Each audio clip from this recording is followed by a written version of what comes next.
All right. We're ready. We're getting down to the last two sessions. I know I promised you it would be an 8-session course, but I thought, let's make it a 10-session course.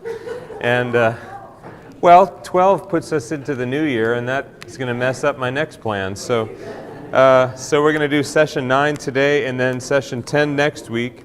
The following week is Advent 4, and between the services we have the greening of the church rather than Sunday school. And the Sunday following that, we typically take a break for Christmastide, and we return during Epiphany-tide with a new subject, which I'll tell you about later. But we're going to finish Holy Habitations not today, but next week. Today we're going to talk about the current era, Historicism and Modernism. Session 9 will close with obviously a conclusion, wrapping up, and thoughts about application to our current setting next week. But first of all, we shall begin today. The Lord be with you. And with thy spirit. Let us pray. Almighty God, our Heavenly Father, who has committed to thy holy church the care and nurture of thy people, enlighten with thy wisdom those who teach and those who learn, that rejoicing in the knowledge of thy truth, they may worship thee and serve thee from generation to generation, through Jesus Christ our Lord. Amen. All right. Holy Habitations, Session 9. I've been tending to begin each of these sessions with historical markers. And I've mentioned in this next slide several things that have happened historically. And I'm going to say, in general, we're talking about large movements of the people and sometimes movements of the positioning of the people within society, the masses that would be. So we're dealing now not with emergence from the Reformation and the beginning of the Enlightenment. We're moving onward somewhat from the Revolutionary War, which of course is the movement of the people, essentially beginning a revolution against the British, the royalty, generally the people against the rulers to establish their own country. That mentality is going on not only in America, but the French Revolution is happening around the same time. The Great Awakenings are in the same ballpark, a movement in which the religious experience of the people depends more upon the individual than it does upon the clergy or the theology that comes top down. This is more of a bottom-up, grassroots kind of movement. The Industrial Revolution and the American Civil War, these aren't so much movements of the people and their perspective rising up, but nevertheless, they're pretty important for this period. Especially we'll find that the Industrial Revolution has people moving towards the cities and out of the country side, moving away from agriculture and towards manufacturing. That's a big difference, and you'll see that manifest in church architecture before long. American Civil War, of course, is a major and traumatic event in the history of our country. But from the years of 1815 to 1930, 60 million European immigrants arrive in the United States. By 1930, the population of the United States is 130 million, I believe. And so for the roughly century before that, to have 60 million European immigrants, that's a massive movement of the people. That's a massive influx of European culture into the United States of America. Part of the reason this is why I have Lady Liberty on here. Of course, Lady Liberty was one of the first things that people would see when they came into this country if they came across on boat. And there's something in that symbol there, that gift from the country of France to the United States of America, both of whom had gone through a revolution, that suggests something about let's say, the position of the masses to the hierarchy. And the level, let's say, of power amongst the grassroots and the mass of population rises in these centuries that we're speaking of now, leading up to the present. Can't leave behind World Wars I and II, and it's far too much to contemplate. But they do come into play, and the effect of those wars manifests in the manner in which we treat the church, the manner in which clergy are viewed, theology is processed, and architecture is created, is affected by those world wars.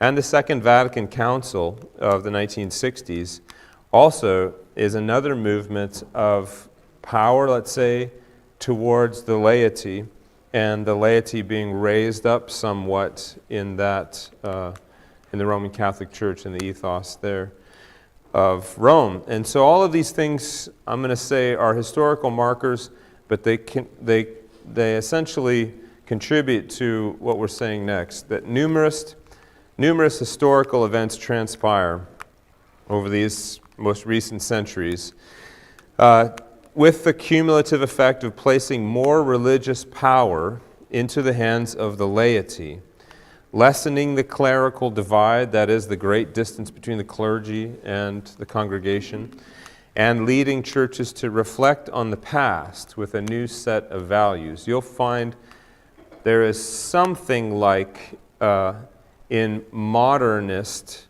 architectural movements in the church, there's something like a new kind of architecture. But a lot of what happens in the following centuries has to do with what we'll call historicism, which is a manner of bringing the past into the present. We've already touched on it a little bit with the Gothic revival. Here we have the juxtaposition of St. Patrick's in New York, which looks like it could have come out of the 12th century and been built at the same time as Notre Dame, 800, 900 years ago, right next to a skyscraper and another skyscraper. Obviously, this was built in the 19th century.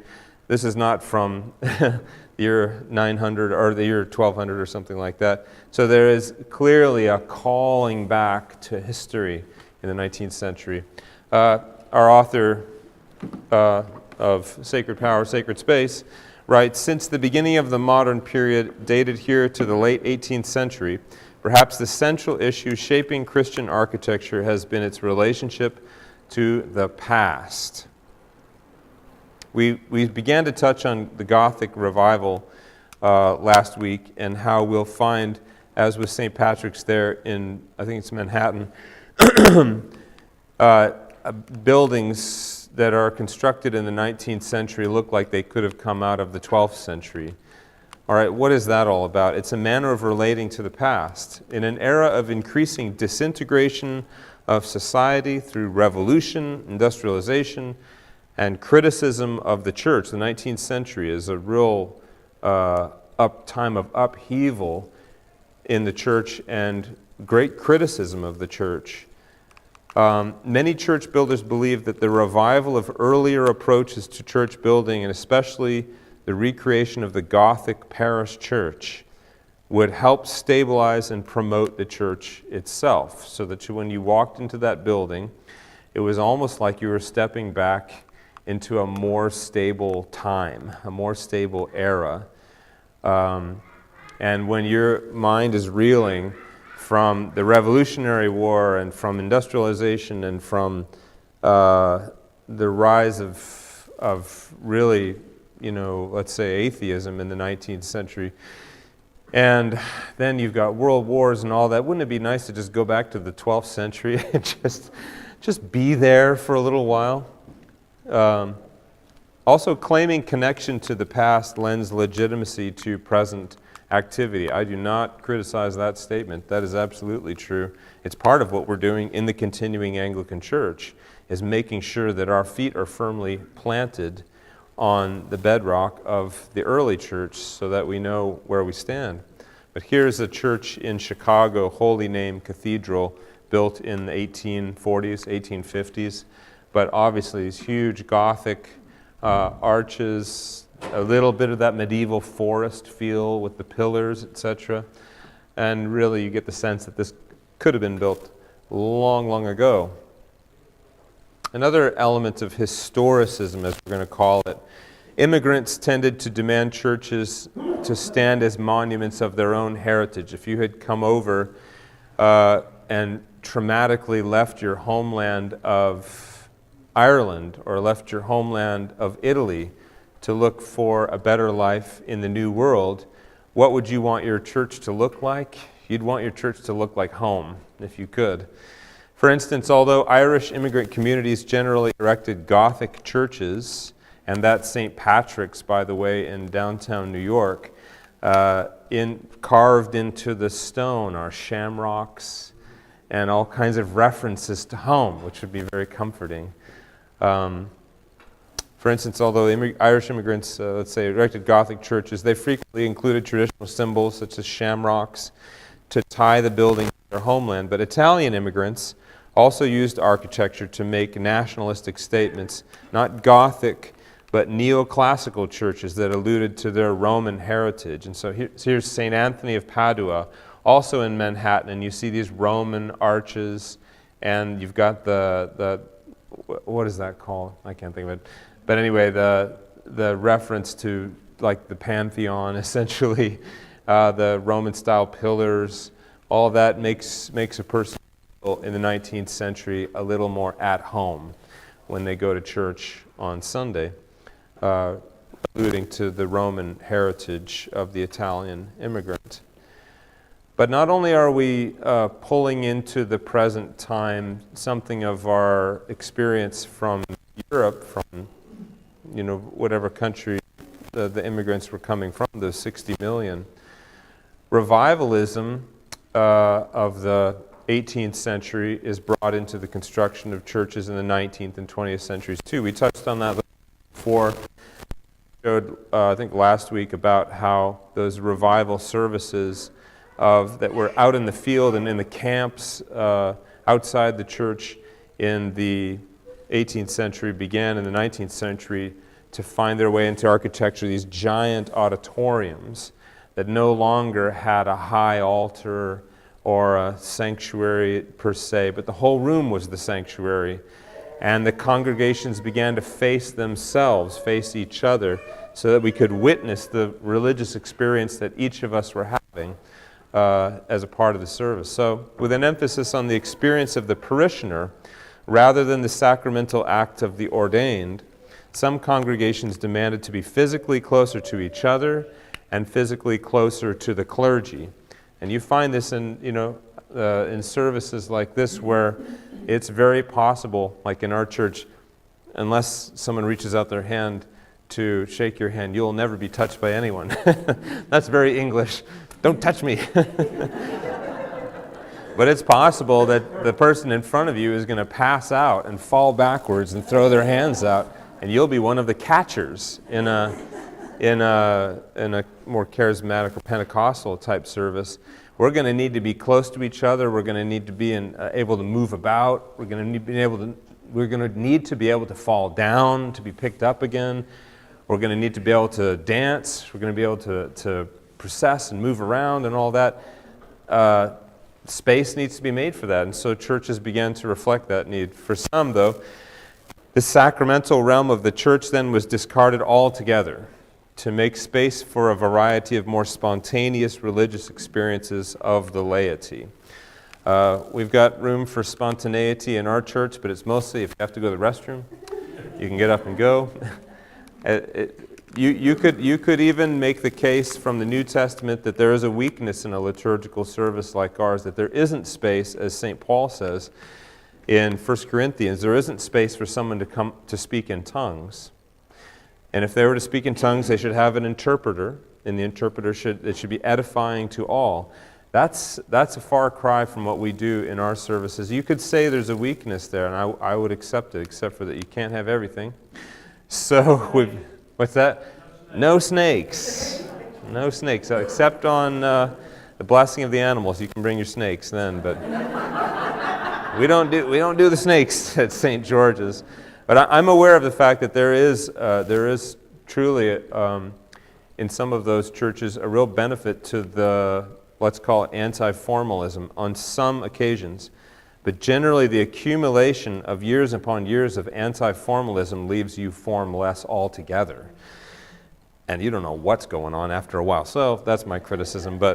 So we turn then from historicism, this idea that we should be pulling from the past, from our the Gothic era, from the Basilica, from the Roman era, from our homeland of Europe or something like that, to a more modernist ideal.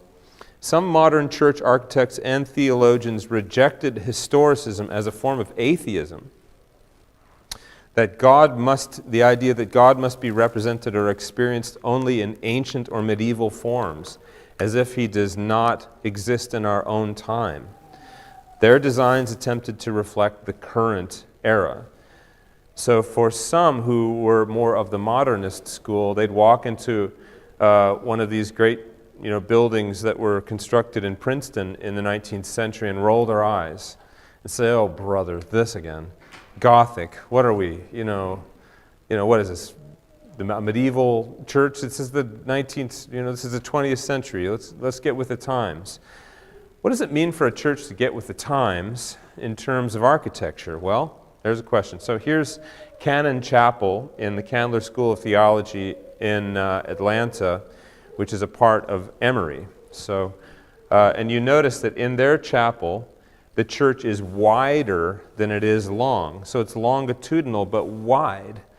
So we've decided to completely toss out the idea of the procession and make it more like a gathering. That kind of thinking is really what we're talking about in terms of modernism, basically tossing out the past and trying to reflect the current era. What these styles shared was a release from the past, an emphasis on the integrity of materials, a strong concern for function, and by the 20th century, a disinclination towards ornament. And I'm asking, is this related to the Industrial Revolution? And I'm going to say yes. So we have churches that look more like they were produced in a factory. And so when you go to a factory, what's the first thing you look at is the materials. Oh, look at these materials. Good, strong, stone, good, strong brick. What does it do is a very Industrial Revolution type question to ask. What does this thing do? Oh, it doesn't do anything. It just sits there and it's beautiful. Ah, yuck. We don't want that. We want something that has a function. And we want it to remind us of the process of its creation, and maybe not so much the process as just the material itself. A disinclination towards ornament. And why in the world would that be? So this type of movement, I guess you could say, relates also in the Roman Catholic Church. They're not doing, by the turn of the 20th century, not doing so much of that modernist type thinking, but they are still tending to focus on the laity more in the 20th century. And so the Pope Pius X, by the early 20th century, Roman Catholics had retained the liturgical formalism. We're still in Latin, and we're still using that the Tridentine liturgy from the Council of Trent. But now we're starting to encourage more involvement of the laity. So one early form of that, Pope Pius X had encouraged Gregorian chant to be sung by the laity, not just by a cantor or the professional choir, and encouraged daily Mass to be offered for lay people. You can compare that to the 15th century Roman Catholic Church, where you probably wouldn't receive but once a year, if you received once a year. Now, by the early 20th century, the Pope is encouraging you to go to daily Mass. That's a new thing. And also, you're not just there to listen to the monks chant the Gregorian liturgy. You're to join in. We hear a little bit of that at St. George's. There's a call and response, which is Gregorian, actually, in its origin. By the 20th century, or in the 20th century, the role of the priest is also changing to become social activist, pastoral counselor, and regular guy. Okay? The medieval priest was not a regular guy, and he was not a social activist. Possibly you'd never meet your priest. It's possible. Now, if you read Pastoral Care by Gregory the Great in the 7th century, he is talking about pastoral care, but when you get into the late medieval era, you would meet your priest, and And some churches today, if you've got a church with 2,000 families, chances are you're not going to meet Father so-and-so. That's one of the benefits of Anglicanism, is it's typically small, more like family churches, and your priest notices if you're not there. But some of these movements are good, and I would say in the Roman Catholic Church, anyone listening to this is Roman Catholic will cringe, but the Roman Catholics are becoming more Anglican in the 20th century. And so the idea of involving the laity, and then eventually, let's do this in English, so that you don't come and just observe a service that you don't understand, but now you understand it, and you're asked to participate. Well, hey, we thought of that centuries before, and that's one of the original ideas of the church, so it's okay. But by the way, the SSPX is the Sacred Society of Society of St. Pius X. This emerges after Vatican II, and it is a movement in the Roman Catholic Church that wants to preserve the Latin Mass and wants to preserve sort of traditional Roman Catholicism. But that idea of preserving something historical in the church, yet including more participation, is not that different from what we're doing. But with modernism comes a theology, I'm going to say, of egalitarianism. Basically, that everyone is exactly the same. And it really depends on what you believe when you're considering this egalitarianism. This is a church designed by Frank Lloyd Wright. And the building itself communicates something about the belief. So Frank Lloyd Wright, nephew of Unitarian Universal minister, designed Unity Temple, Oak Park, Illinois, as an auditorium promoting egalitarianism amongst the assembled congregation that echoed Unitarianism's understanding of universal atonement. The building itself is communicating Unitarian Universalism. How is it doing that?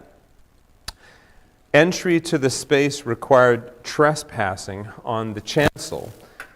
And so we're talking about this here. See, this is how you enter the room. You enter by trespassing on the chancel, which in the, from our discussion of churches in the past, that was an area that you would process to from the back of the church. And you would approach when you were brought forward for communion, but you wouldn't enter the church from that area, right? But to enter the church from that area is a deliberate dissolving of the clerical lay divide and communicating we don't really believe in the priesthood, which they really don't believe in the priesthood, and the idea that all are saved is Unitarian Universalism. The building itself is communicating there really, I suppose there may be some progress to be made in the Christian life, but probably the progress of the Unitarian is to realize that we're all universally saved and there's not much that has to be done. We just embrace each other. I've never been a Unitarian Universalist, so don't ask me to be a spokesman. I just know that's the general idea. But the building itself is communicating that. That's the point. The modern style, then, tends to be empty and spare, offering few cues to the Christian narrative. These modernist spaces rely heavily on the service itself to convey the required religious messages, but they also rely upon the inclinations of the individual to mentally fill in the meanings of the space, thereby fostering the empowering of the lay people who bear significant responsibility for their experience within these buildings. So here's Christ Church Lutheran in Minneapolis, Minnesota. And you can see that reliance upon the emphasis on the materials, because you see these huge blank brick walls makes you think of not much but brick, right? The area at the front, the fact that it's oblong and a little bit off makes it feel as if the building was a part of something else. This was just the side building of a larger thing. Perhaps the larger thing is creation. And the cue there also is that the main feature of the front of the room, you would have to say, would be the light. And as the light comes in, it hits those rough bricks at the front, and you see the light changing. Okay, well, this is raw materials. This is nature. No longer are we looking to an ornate, peopled church with statuary and icons and all of that. All that stuff has been removed. So now the responsibility for the theological content is you and the clergyman and the service. But the church isn't communicating so much to you anymore. That's a modern style. Now some would say that's like Thomas Merton was the one who said he thought it was an atheistic instinct to try and build a Gothic church in the 20th and 21st century because it suggests that God isn't here in our current time. Well, if our current time looks like that, well, by that logic, you'd have to tear a building down every time there was a new era. You'd have to tear all the churches down and build all new ones to reflect the new era. Is that such a great idea? And it's a philosophical pondering. You don't need to come into Christ Church Lutheran and go, bleh. You can come into Christ Church Lutheran and say, oh, boy, I've got to focus because this building's not going to do it for me. And when I pray, I'm going to close my eyes because there's nothing to look at. That's not a bad message. You know, it's okay. But if you say, I'd rather just be outside because I'm basically outside right now, you know, that doesn't sit quite right. You remember in one of our earlier classes, the association of pagan religion was with worshiping outside in nature because you wind up worshiping the tree and the sun and the fish and the lake. So is it such a great thing for the building to communicate so little? That empty and spare style. There's a shocking phrase in here. This mystical use of space and light and the spare aesthetic of plain walls and simple furnishings well suited the growing emphasis on the power of the liturgy and on lay participation. This part, distracting images, stations of the cross, and chancel furnishings were eliminated. Just the idea that they would be called distracting. That would be crazy, but anyway. Anyway, you can tell where the author's coming from. The author has called them distracting. So, distracting images, stations of the cross, chancel furnishings were eliminated, leaving only the faithful, the celebrants, and the ceremony, paring down the setting into space, light, and material. Okay, and one thing you'd have to note, myself as a, let's say, historicist, traditionalist, a criticism is, when you've got so little communicated by the building, you're able to fill it with whatever you'd like to fill it with. So once you change the ceremony and change the message of the clergy or the celebrant, change the experience of the parishioner, the church can become whatever you want it to become. That's a weakness, I'm going to say, but I'm biased, so... And you also don't need to go into First Christian Church, Columbus, Indiana, and go, bleh. By the way, this church was designed by the same fellow that designed the previous one in Minneapolis. You just need to understand what this is. I see what they're doing. They've removed all of the symbols. They've removed all of the signposts, the guiding of the church towards God, and they've asked you to do it yourself. This may be a church where you might be more inclined to a contemplative experience, eyes closed, images gone type of prayer. That's not bad. That's not bad. Depends on what the actual manifestation of this becomes. Does the church actually become a more contemplative and orthodox church, or does it go off the rails and go crazy? I don't know. And is it the building's fault? I don't know if it's the building's fault. The building is manifesting something. Yes, sir? I can't help but notice, though, there are plants in there. Mm-hmm. Right, you've got plants here and here. No plants in a Gothic church. That's true. No flowers. So what's been... Oh, I don't know about no flowers. There's been nature coming in, and we have to break up the bomb shelter. Right. Yeah. So for those who are just listening, we're looking at the image of First Christian Church in Columbus, Indiana, and it looks like a giant rectangle with just some holes in it so the light can come in. But they've also introduced some plants. But the architect didn't introduce plants. The people did. The church did. I wouldn't doubt that there's somebody in the church that said, can we have something in here? Like something live? Yes, Janet. It strikes me though that it's like the Danish modern homes, where it's very spare. Right, And that would fit with a lot of the continuity. right. By the way, the architect is Scandinavian. And because the eyes go across. Right. In the previous one, the light went across. Right. So it's not all bad. It's just modern. So I think part of the reason that the historical architectural styles appeal to us so much is because we've come from this. And so when we've come from this and we get back into a church that has images again, we go, oh, they're back, you know. But the instinct here is not all bad. And like you say, this looks like the spare Scandinavian Danish style. Well, the architects, it's a father and son. You're not mistaken. You're not mistaken. There's an IKEA feel to the church. It's true. But we're going to turn from the modern style, and some of us call it it's an Art Nouveau, 20th century sort of. And you'll notice, like even in if you go to the chapel at the Monastery of the Holy Spirit in Conyers, Georgia, it has sort of a mashup. There is a fantastic sort of, I'm going to say Gothic style, but poured concrete structure, yet the stained glass is relatively nondescript.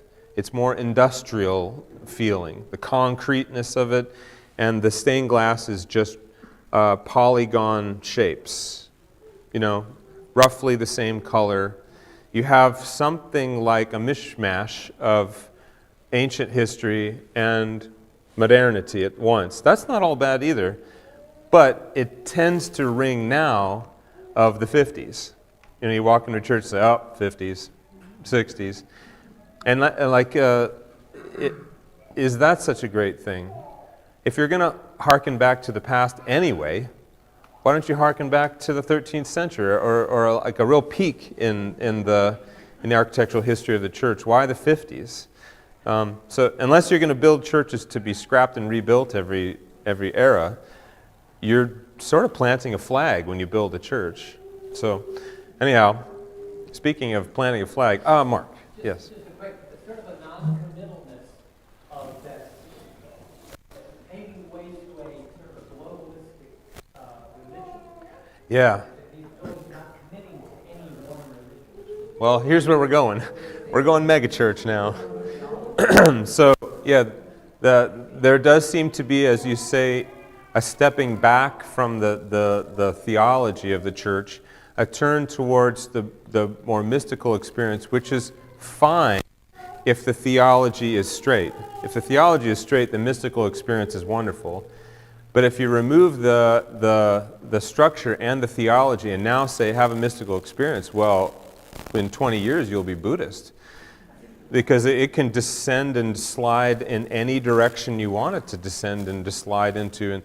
And so that's one of the criticisms. It's not necessarily so. It just is potentially so. But now we're going to turn our attention to one final thing, the megachurch, and what an Anglican theologian, Martin Thornton, would call multitudinalism.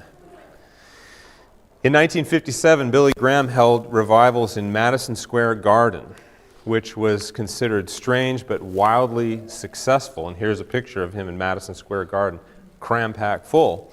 The church growth movement then was born as evangelicals sought with vigor to grow their churches by multitudes of new conversions. There is, let's say, ain't nothing wrong with multitudes of new conversions. Bill Hybels succeeded in creating Willow Creek Community Church, which is the first of the megachurches. And how did he do it? Willow Creek Community Church, the first megachurch. Well, one of the things he did was he took a survey, but he didn't take a survey of the church, he took a survey of the community and found out that people weren't going to church, and partly because they didn't understand it, and they didn't really get the symbols, and they didn't really understand what was going on here. So he said, got it. We're going to create a church where you don't have to understand anything. You just walk in and you'll understand. Hybels embraced anti-formalism and anti-historicism as the functioning characteristics of Willow Creek. The new building would not look like a church. It would mimic the office buildings of the exurbs, and it would minimize visual references to religion. It was an auditorium, an asymmetrical polygon with fan seating focused on a thrust stage. There's the thrust stage, there's the fan seating, a complete emptying of all religious symbols, and nothing like the churches before. And guess what? People loved it. Doing church for those who don't do church.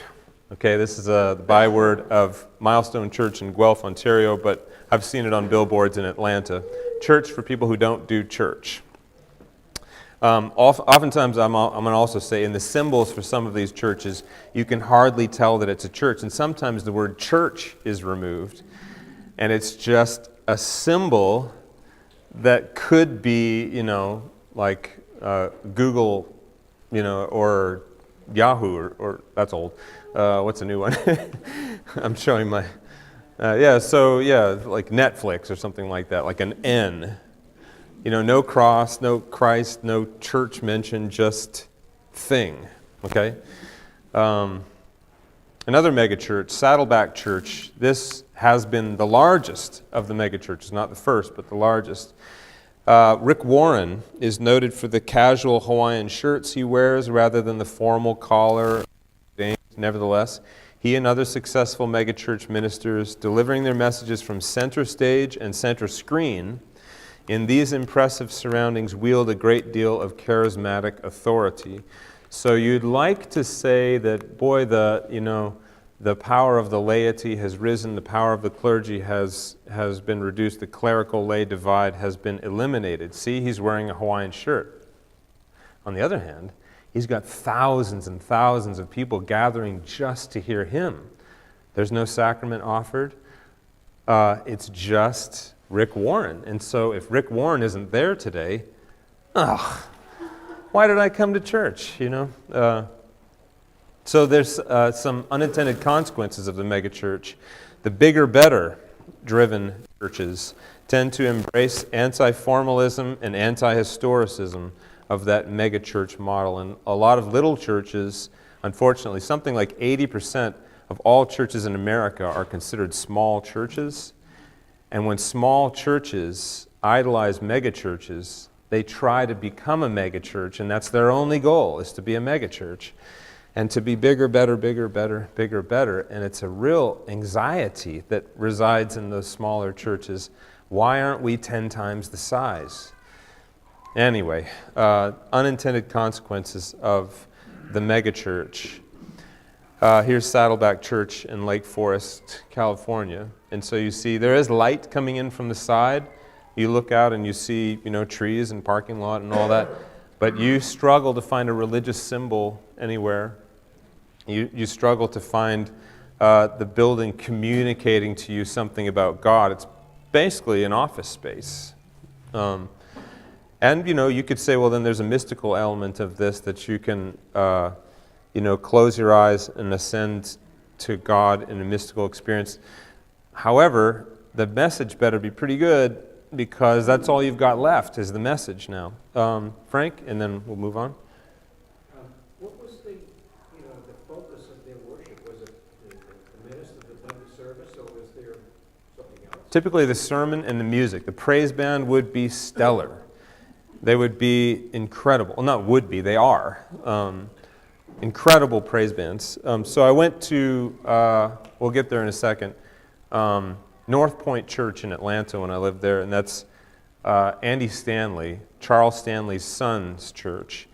And I went there on a youth night, 20 years ago, to see, what that was all about. There was 3,000 or 4,000 people there, and when the praise band came out, people cheered for them individually, like, lead singer of Bon Jovi or, Radiohead or something like that. Like, they were cheering for the individual artists of the praise band, and it was indistinguishable from a rock concert. But that's really cool because it's free, and they're professional musicians.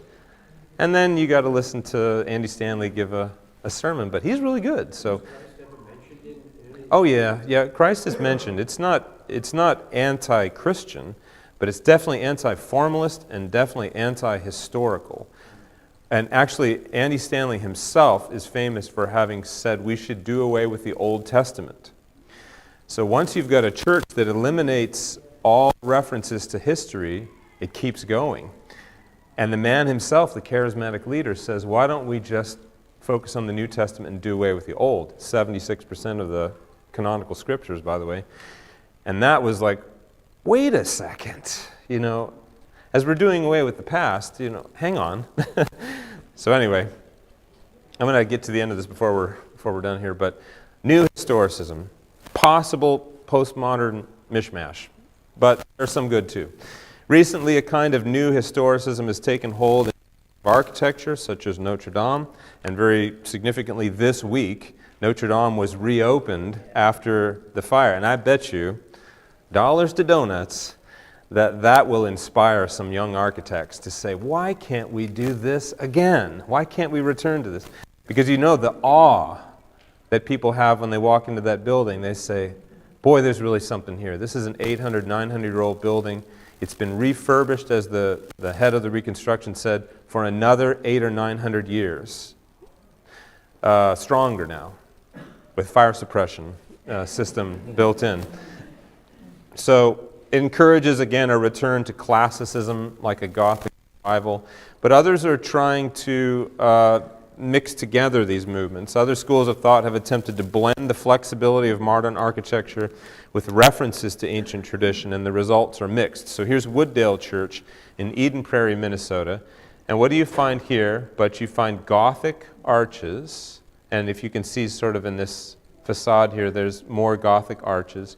You find something like a Gothic spire, a steeple, but yet not. And it still has this sort of a megachurch setup. The interior of Wooddale Church in Eden Prairie has the church in the round. It has the pulpit put forward, like the thrust stage. And the choir from behind, gone is the high altar. There's a table down here. There's the plants again, as you mentioned, bring some greenery into this room. But yet, there, on the outside, in the facade, there's something like a callback. Now, is that development, or is that a good thing, or is that a mishmash? It's up to you to decide. Nevertheless, that's where we're at. You would never see a building like that built in the 17th century. They would never have had the context to build something like that. But in the 20th century, in the 21st century, you could see a building like that built, because now we have all of these things to draw from, and we just say, well, what if we put them all together? What does it look like? You put them all together, it looks like that. And you can decide for yourself whether you think it's good or bad. And these are, yes, please, Larissa. So with the rise of the megachurch or Yeah. whatever, super churches or Mm-hmm. whatever, like, I know there's probably discussion bodies and whatnot. Has it ever been any self-reflection? Because I think possibly some of the revolt to that completely, there's nothing in it that looks like a church. Right. Is because there was a lack of understanding as to what the purpose of all of these Right. things were. Because it used to be, that was like straight up education. Right. Anyone younger, like than me, is gonna walk into like even a place like this. Yeah. And be like, what's happening? Right. And it's almost like imperative for the people trying to maintain whatever that message is, to explain their message and not just assume that everybody gets this message. Because otherwise you end up with megachurches who are like, nobody understands this anyway. And Right. nobody wants to be there because nobody understands it and it's weird. So for those, You know what I mean? It's like self-reflection to be like, maybe it's almost not our fault, but like the old ways' fault. Right. Megachurch and lack of anything had arisen. So for those who are listening online, because I've been recording right here, they may not have heard your question. The comment is basically, we seem to see poles, like a polarity here. On the one side, we've gone completely anti-formalist, anti-historical megachurch model, and there's a successful megachurch. That's too dark here, but successful megachurches have thousands and thousands, and wannabe megachurches are very stressful 100 people who are trying desperately to become the megachurch. And they don't want anything formalistic or historical. But the reaction to that is happening right now, where people are leaving those churches and either leaving the church altogether or they're searching for something historical. So the reaction is happening as we speak. As an Anglican, what's that? Like, That's for explaining. That's for people to decide for themselves. But, like, here's the question. Should a church be flatly obvious to people who walk in, or should there be an element of it that's not immediately understood? And part of our movement is that it should not be immediately all understood as soon as you walk in, because that's the mall. You understand the mall when you walk in. There's the food court, there's the store, there's the parking lot. You walk into a church and it's like, there's so many questions. I have so many questions. But I know there's something good here. Perhaps it's worth staying and having these questions answered. We are running out of time, but yes, Joe? Well, I think too, it's, you walk into a place like this and you're surrounded by tradition and history and Right. what's done, that the richness is there, whereas I've been in a mega church where you walk in for the service and everything's dark. It's literally Yeah. dark. It's meant to be like a auditorium, like a studio or something, yeah. You're focused on what's happening on that podium or Right. that stage, and so that's what you're stimulated Right. by. It's theater, So yeah. what happens after that, and that person that's up there is the focal point. Yes, And very that much. person is clay feet like all of us. Right. Like Bill Hybels and Will Group. Yeah. You have problems later on with people, they get that dissonance. What am I here for? Yeah, there are unintended consequences to any movement, and the one unintended consequence is when you put all the focus on someone like Bill Hybels. Bill Hybels better be perfect. Because if Bill Hybels stumbles, thousands of people will say, well, that's how I know the Lord is through Bill Hybels. And so if Bill Hybels has feet of clay, I give up.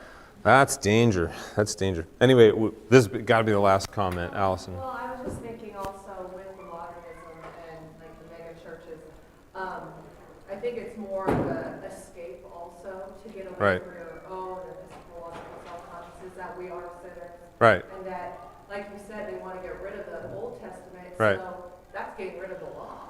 Yeah, yeah. So you want to just get rid of all that. And I saw that with the Unitarian Church. I saw the Right. flags on there. Keeps that going. take away from the law. That's right, yeah. So a lot of people want to go back to the law because Right. getting rid of it, you have chaos. Yeah. So, Bunch more could be said, but we got 10 minutes. We got to go. All right, thank you all. I just have 1 second, excuse me, Dr. Paul. Sure. I know that during the parish meeting, I told you about our report coming out, and we're behind, I'm behind on getting the report out to you. We posted questions to the contractors, and I'm awaiting responses to those questions before I finish the report. I'm going to finish it up this week at the latest, whether I get the answers back this week or not. Just want to